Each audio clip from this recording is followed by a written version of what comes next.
একটা সাধারণ মানুষ নিঃশ্বাস ফেলবে সেই জায়গাটুকু তারা রাখে নেই।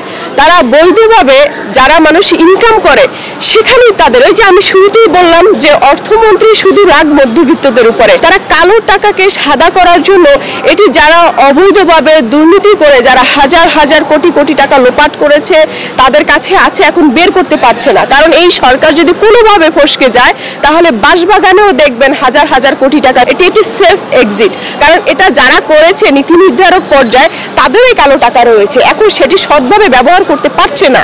তো সেখানে তারা সৎভাবে ব্যবহার করার জন্য এটি একটি অপকৌশল বলে আমি মনে করছি। নিত্যপণ্য থেকে শুরু করে একজন সাধারণ মানুষ দৈনন্দিন জীবনে যা যা উপকরণ লাগে প্রতিটি ক্ষেত্রে উনি দ্রব্যমূল্য বাড়িয়েছেন। একমাত্র যারা ডেঙ্গু হচ্ছে সেই ডেঙ্গু টেস্ট করার জন্য যে কিটটি রয়েছে সেই কিটে শুধু দাম কমিয়েছেন। বিমানের ইঞ্জিনের সাথে টিকিটের কি সম্পর্ক রয়েছে? যারা খেটে খাওয়া মানুষ, যারা ওয়ার্কিং ভিসায় দেশের বাইরে যায়, মধ্যবিত্ত বা নিম্নবিত্ত শ্রেণীর যারা মানুষ রয়েছে, তারা তো আসলে টিকিট স্বল্প মূল্যে পাবে বলেই আশা করেছিল। ইংরেজরা যেমন নীলকর আমাদের উপরে চাপিয়ে দিয়েছিল বা তারা আদায় করে নিয়েছিল বেত্রাঘাত করে, আমাদের উপর বেত্রাঘাত করে না কিন্তু আমাদের মেরুদণ্ডকে ভেঙে তারা আমাদের অর্থটা আমাদের শরীর থেকে চুষে নিয়েছে।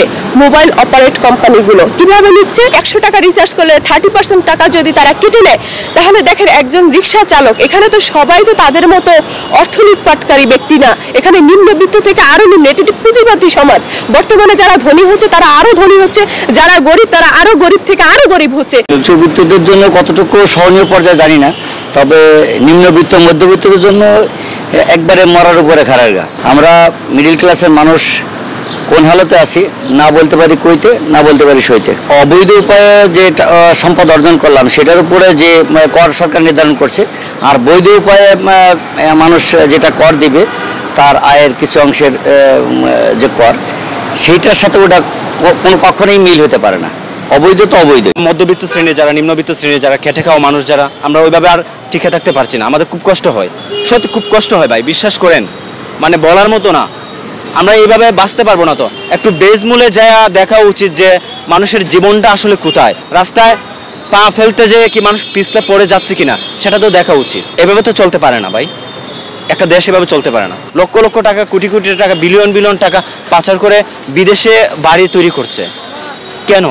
এই দেশে কি বাড়ি তৈরি করার মতো জায়গা নেই?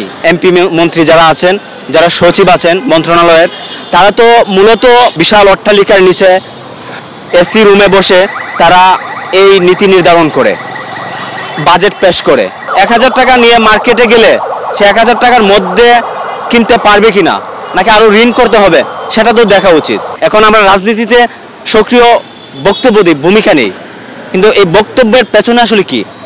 যদি স্বার্থ হয়ে থাকে তাহলে সেখান থেকে আপনারা সরে আসুন, আম জনতার পক্ষ হয়ে আপনারা কাজ করুন। আমরা যারা বৈধভাবে টাকা ইনকাম করব তারা হচ্ছে যে 30% দিবে, আর যারা অবৈধভাবে প্রচুর প্রচুর টাকার মালিক হয়েছে তাদের কাছে মাত্র 15%। এখন বিষয়টা হচ্ছে যে মরারে মারো কেন, খেলায় লড়ে কেন? তো বিষয়টা ওই বরিশালের ভাষায় সেটাই বলতে হয় যে মরারে মারো কেন। তো জনগণ লড়তেছে যে জন্য জনগণকে মারতেছে। মোবাইলে যদি 100 টাকা রিচার্জ করি সেখানে আমরা হচ্ছে 30 টাকা কেটে নিবে। তো এখন রিক্সাওয়ালা যখন 100 টাকা রিচার্জ করে তাকে 30 টাকা ব্যাট দিতে হবে, এটা এক প্রকার জুলুম ছাড়া কিছু বলা যায় না। নিজেদের টাকায় মিটার কিনবো, নিজেদের ঘরে মিটার বসাবো, কিন্তু আমার মিটারে টাকা ভরতেছি, এই টাকা কেটে নিচ্ছে, কোথায় যাচ্ছে? ব্যাট নিচ্ছে, ট্যাক্স নিচ্ছে। কিছু জিনিসের দাম কমছে, দাম কিসের কমছে?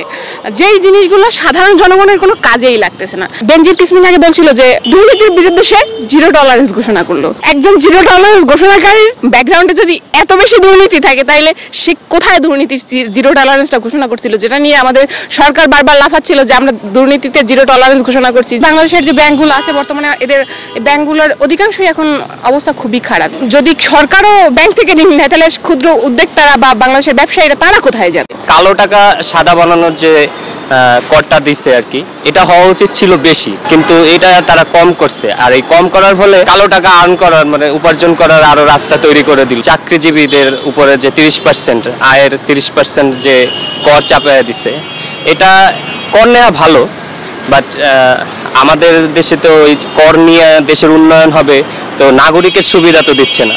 আমার যে স্বাস্থ্যসেবা, শিক্ষা, এইসব তো মানে 100% ফুলফিল করতেছে না। একটা মানুষ যখন প্রবাসে যায়, তার স্বপ্ন, তার জমি ভিটা বাড়ি বিক্রি করে, হ্যাঁ, তো তার অর্ধেক টাকাই চলে যায় টিকিটে, ক্যান্সারে রূপান্তর হয়েছে ঋণ খেলাপি। আর সবচেয়ে বড় কথা হচ্ছে গিয়া যত বড় বড় ব্যবসায়ীরা মানে মাফিয়া যারা আছে আর কি, ব্যবসায়ী মাফিয়া, তারাই ঋণ খেলাপি বেশি করে। কৃষক দিন মজুরেরা তো ঋণ খেলাপি করলে রক্ষা পায় না।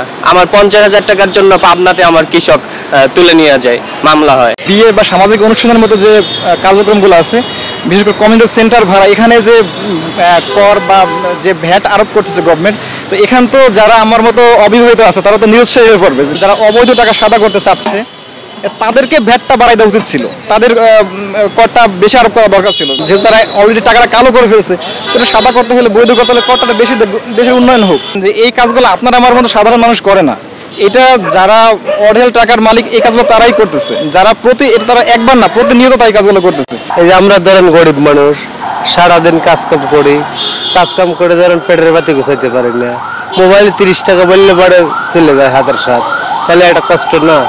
এটা কিন্তু বিশাল একটা কষ্ট। প্রত্যেকটা জিনিসের দাম বৃদ্ধি, 500 টাকা কাজ করলে সারাদিনে সদাই করতে গেলে পরে ফুরা যায়, বুঝলেন নাই? আমার তো লাভ নেই, আমার আরো বাঁশ দিতে দেবে। যেটা বেশি হওয়া উচিত ছিল সেটা কম হয়ে যাচ্ছে, আর যেটা কম হওয়া উচিত ছিল সেটা বেশি হচ্ছে। এটা অবশ্যই অনৈতিক কাজ। আমি হালাল পথে উপার্জন করে আমি দিচ্ছি 30% আপনার কর, আর আরেকজন অবৈধ পথে ইনকাম করে তারটা টাকা সাদা করার জন্য তাকে দিতে হচ্ছে 15%। ফিলটা খুবই ভাই অস্বস্তিকর, বলার আসলে নেই কিছু। আমি কষ্ট করে পরিশ্রম করে হালাল পথে যে টাকা উপার্জন করতেছি তার উপরে করটা বেশি দিতে হচ্ছে, আর যে অবৈধ পথে টাকা উপার্জন করতেছে তার করটা কম দিতে হচ্ছে। এটা স্বাভাবিক, আমার কাছে না, শুধু সবার কাছে খারাপ লাগতেছে এবং লাগবেই। আয়কর না নিলে তো সরকার রাজস্ব পাবে কোত্থেকে? কিন্তু বাট আমাদের দেশে যে প্রবলেমটা হচ্ছে, একই প্রোডাক্টের উপরে বারবার রাজস্ব নেওয়া হচ্ছে। অনেকগুলো ব্যাংক দেউলিয়ার পথে হয়ে যাচ্ছে ঋণ খেলাপিদের কারণে। আর নতুন উদ্যোক্তারা টাকার অভাবে নতুন কিছু সৃষ্টি করতে পারতেছে না। যেখানে ব্যাংক থেকে ঋণ নিয়ে কাজ করার কথা, সেখানে ব্যাংক নিজেই দেউলিয়ার পথে এখন চলে যাচ্ছে। আমরা মধ্যবিত্ত যারা আছি, আমরা সংসার চালাইতে পারি না, কারণ আমাদের সংসারের ব্যয়ভার বহন করার জন্য অনেক কষ্ট হইতেছে, আমাদের ছেলেমেয়েদের লেখাপড়ার জন্য অনেক কষ্ট হইতেছে।